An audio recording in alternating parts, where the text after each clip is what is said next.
हमारा देश कई रोचक घटनाओं का देश एवं कई राजा महाराजाओं एवं रानी की कहानियों का देश है। ये जो हम आपको दिखा रहे हैं ये है एटा जनपद का अतरंजी खेड़ा गांव। इसके पास ही स्थित है राजा चक्रवेन का किला जो 979 बीघा में था। वर्तमान में यह टीले का रूप धारण कर चुका है।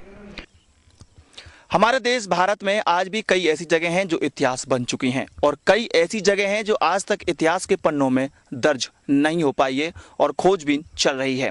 ऐसी एक जगह है अतरंजी खेड़ा जो कि जनपद एटा में पड़ती है। राजा चंद्रबेन का ये किला कहलाता था जो कि 968 बीघा में स्थित है। मेरे पीछे आप देख रहे होंगे विशालकाय जो भूमि का क्षेत्र है, ये एक किले का चित्र है। और जिस तरह से आप मेरे पीछे देख रहे हैं कि ईंटों के रोड़े, छोटी छोटी ईंटें, पत्थर पड़े हुए हैं, उससे शायद आप ये सोच रहे होंगे कि ये कभी शायद किसी पथराव का दृश्य रहा होगा, लेकिन ये सोचना आपका बिल्कुल गलत है। ये दृश्य और ये पत्थर उस बात के गवाह हैं जब ये किला इस धरती में दफन हुआ तो इसी तरह से इस जगह पर ईंट और पत्थरों की बरसात हुई जो आज भी इतिहास के रूप में यहाँ सुरक्षित पड़े हुए हैं। या कहें कि लाखों की संख्या में पड़े हुए ये ईंट और पत्थर इस बात की गवाही देते हैं कि कभी ना कभी यहाँ पर एक बहुत बड़ी प्रलय इन ईंटों और इस टीले के रूप में आई होगी। इस किले का क्या इतिहास रहा और क्या ऐसी चीज आज भी यहाँ संजय हुए हैं जिससे हम आपको बता सकें कि वास्तव में हम आपको जो दिखा रहे हैं वो बात सत्य है या असत्य। चलिए हमारे साथ खोजबीन करते हैं इस किले की।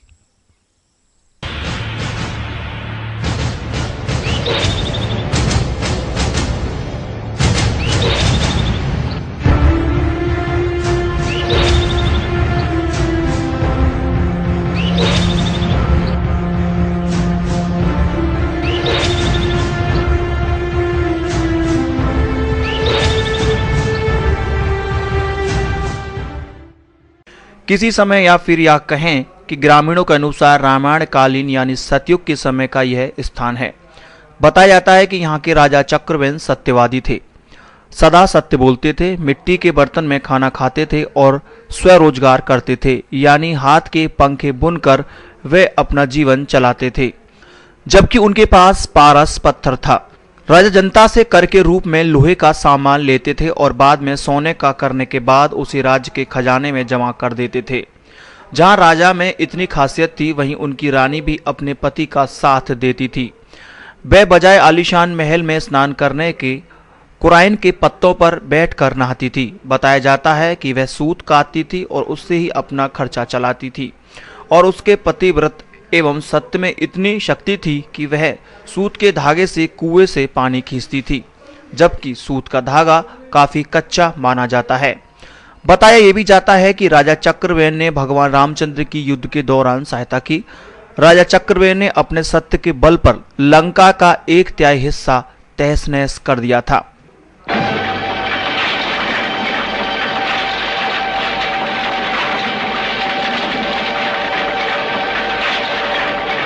इस विशाल टीले को देखकर आप सोच रहे होंगे कि आखिरकार यह किला टीला कैसे बना।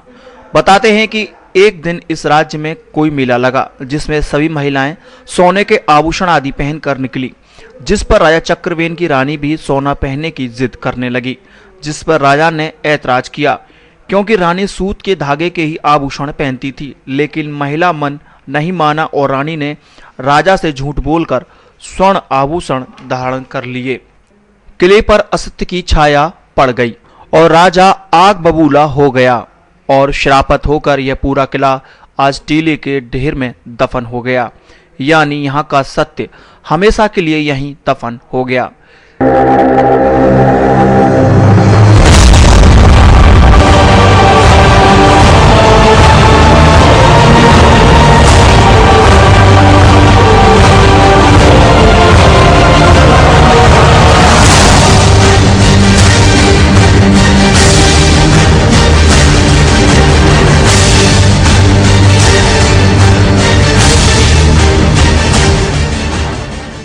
इस टीले में ही दफन हो गए वे हजारों लोग जो यहाँ रह रहे थे। इन लोगों के अवशेष आज भी यहाँ मौजूद हैं।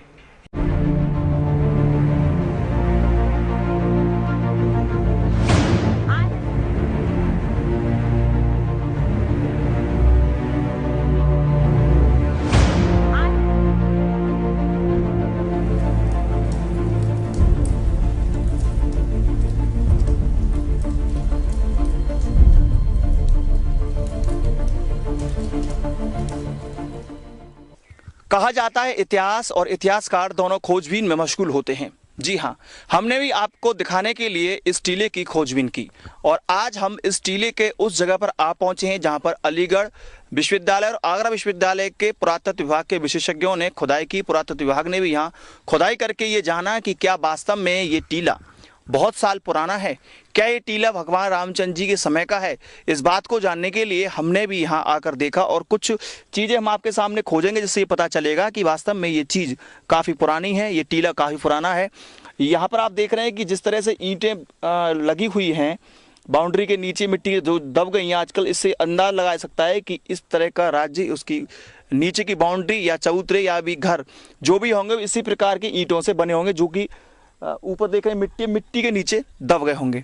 आइए आगे चलिए कुछ और दिखाते हैं कि क्या इन ढेरों के बीच में कुछ मिट्टी के बर्तन, जिस प्रकार हम इतिहास की किताबों में पढ़ते हैं, मोहनजोदड़ो हड़प्पा की खुदाई में देखा कि मिट्टी के बर्तन निकले, मिट्टी की कई चीज़ें निकली, तांबे की कई चीज़ें निकली, अन्य कई प्रकार के धातुओं की कई चीज़ें निकली। यहाँ एक बात और है कि ग्रामीण बताते हैं कि जब यहाँ की खुदाई हुई तो 11 फुट के कंकाल इस खुदाई में निकले, यानी 11 फुट के मानव। आप सोच सकते हैं कि 11 फुट का इंसान कैसे हो सकता है, लेकिन ये सच है। जब हमारे देश भारत में खली जैसा इंसान है इतना लंबा, तो सोचिए कि आज से सैकड़ों वर्ष पूर्व 11 फुट का आदमी क्यों नहीं हो सकता। बताया जाता है कि यहाँ पर हड्डियाँ भी हैं। हमने यहाँ पर इससे पहले कुछ खोजबीन की और हड्डियाँ भी हमें मिली। हम भी आपको वो दृश्य दिखाते हैं जहाँ कुछ अवशेष हैं, लोगों की हड्डियाँ हैं, बर्तन के टुकड़े हैं। आइए हमारे साथ देखिए। ये देखिए जिस तरह से ये रखा हुआ है, ये प्राचीन काल में ये जो मिट्टी का बर्तन है, ये मिट्टी का बर्तन, इसकी पूरी गोलाई है, ये पूरा टूट चुका है, नष्ट हो चुका है। इसी तरह से दूसरा बर्तन मैं दिखाना चाहूँगा। ये नीचे मिट्टी के नीचे का बर्तन का तला है, जैसे आमतौर पर गुल्लक या आज के समय में देखा होगा या कच्ची हड्डियाँ होती है उसके नीचे होता होगा, लेकिन अब शायद बहुत से लोगों को नहीं पता, लेकिन ये उसी समय का ये मिट्टी का बर्तन है। ऐसे हजारों मिट्टी के बर्तन यहाँ दबे हुए हैं। एक चीज़ मैं आपको दिखाऊंगा, हमने कई प्रकार की यहाँ हड्डियाँ देखी। आप चाहे तो उन्हें ये भी कह सकते हैं कि वो उस समय के किसी जानवर की हड्डियाँ होंगी, और चाहे तो ये भी मान सकते हैं कि उस समय के इंसानों की हड्डियाँ होंगी। ये काफ़ी एक जाँच का विषय है, फॉरेंसिक का विषय है, लेकिन हम ये जरूर साबित करेंगे कि आज भी वो हड्डियाँ, वो अवशेष इस टीले के नीचे विराजमान है, इस टीले में रखी हुई हैं। देखिए ये जो हड्डी है ये किसी जानवर की भी हो सकती है, किसी इंसान की हो सकती है, लेकिन इस तरह की हड्डियां आपको अक्सर इन गुफाओं में देखने को मिलेंगी जो आज भी यहाँ रखी हुई हैं। और आगे चलते आगे दिखाते हैं आपको दूसरी तरफ का हिस्सा। देखिए ये भी काफ़ी पुराना हिस्सा है। यहाँ पर भी ये बहुत पुरानी ईंटें हैं जो आज फंसी हुई हैं, रखी हुई हैं। और ये जो आप देख रहे हैं इसको मैं आपके सामने उखाड़ूंगा। ये मिट्टी का एक गोल मिट्टी का यानी काली मिट्टी का, जो कह सकते हैं कि चूल्हे या भट्टी के ऊपर ये चीज लगती है, वो यहाँ रखी हुई है, फंसी हुई, और वो यहाँ पाई गई है। तो आप जान सकते हैं कि ये कितने वर्ष पुराना टीला है। चलिए आगे चलते हैं और आगे देखते हैं आखिरकार और क्या है इस रहस्यमयी टीले के गुफा में।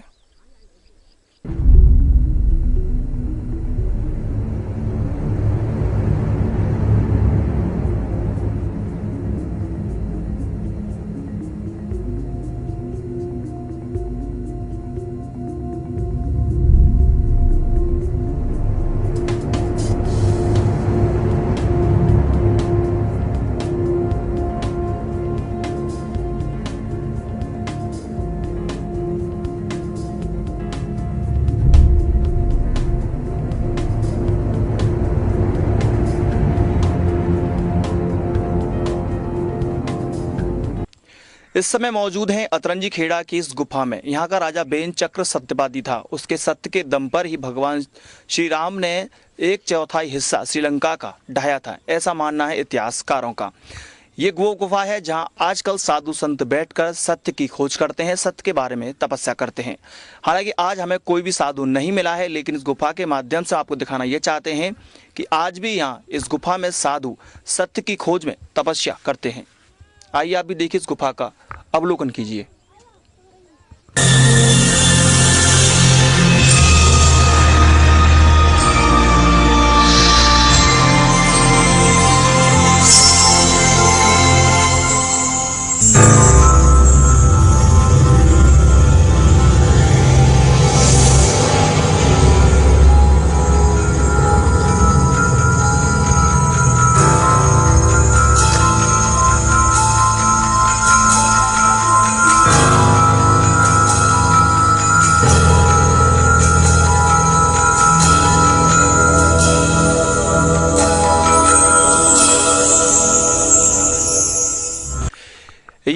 गुफा है जिसमें आजकल साधु संत बैठ कर के सत्य की खोज करते हैं। लेकिन इससे आगे हम जाएंगे तो अंधेरा है, उसके आगे भी बिल्कुल गुफा लगभग आधी सी बंद है, आधी खुली हुई है। हम सिर्फ आपको ये दिखाना चाहते हैं कि आज भी इस गुफा में लोग आते हैं और सत्य की खोज करते हैं। यहाँ एक बात काबिल गौर और है, यहाँ के गांव के स्थानीय निवासी ने बताया कि जो व्यक्ति सत्य से डिग जाता है वो यहाँ दूसरे दिन नहीं टिक पाता।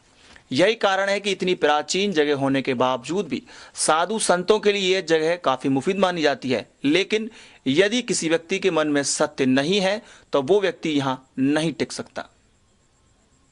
यहाँ एक और कहावत प्रसिद्ध है, यदि कोई व्यक्ति यहाँ सुबह से लेकर शाम तक कोई काम करता है या फिर कहें कि मात्र यहाँ सफाई करता है तो उसको अचानक मेहनताना शाम तक मिल ही जाता है।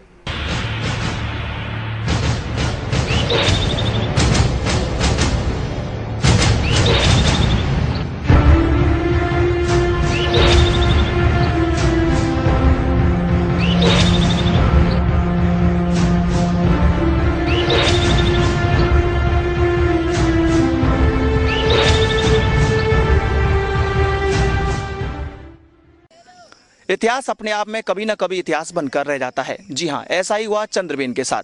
चंद्रबेन की रानी के मन में एक दिन न जाने क्या आया कि उन्होंने भी सोने के आभूषण पहनने की ठान ली। हालांकि रानी कभी भी सोने के आभूषण नहीं पहनती थी, वह सदा धागे के ही गहने पहनती थी। और राजा हाथ से पंखे बुनकर अपना भरण पोषण करते थे और राज्य का पालन करते थे। लेकिन कहा यह भी जाता है कि राजा के पास एक पारस मणि भी थी, जिससे या पारस पत्थर कह सकते हैं कि जिससे वह लोहे को सोना बना देते थे और वो किसानों से कर के रूप में लोहे के खुरपी, फावड़े इत्यादि लिया करते थे और उन्हीं को वो सोना बना दिया करते, जिनसे उन राज्य का खर्चा चलता था। लेकिन वो कभी सोने का उपयोग नहीं करते थे। रानी ने राजा से सोने के आभूषण पहनने की जिद की, राजा ने मना किया। आखिरकार रानी ने उनसे झूठ बोल दिया कि वो सोने के आभूषण नहीं पहनेंगी और उसी झूठ का ये परिणाम हुआ कि उन्होंने सोने के आभूषण पहने। सत्य यहीं हार गया और सत्य हारने के बाद क्या हुआ ये आप मेरे पीछे बने इन बड़े बड़े टीलों से जान सकते हैं, क्योंकि सत्य सिर्फ सत्य ही होता है। न्यूज़ के लिए अपने साथी अमित शर्मा, प्रमोद कुमार के साथ एटा से मैं रवि यादव।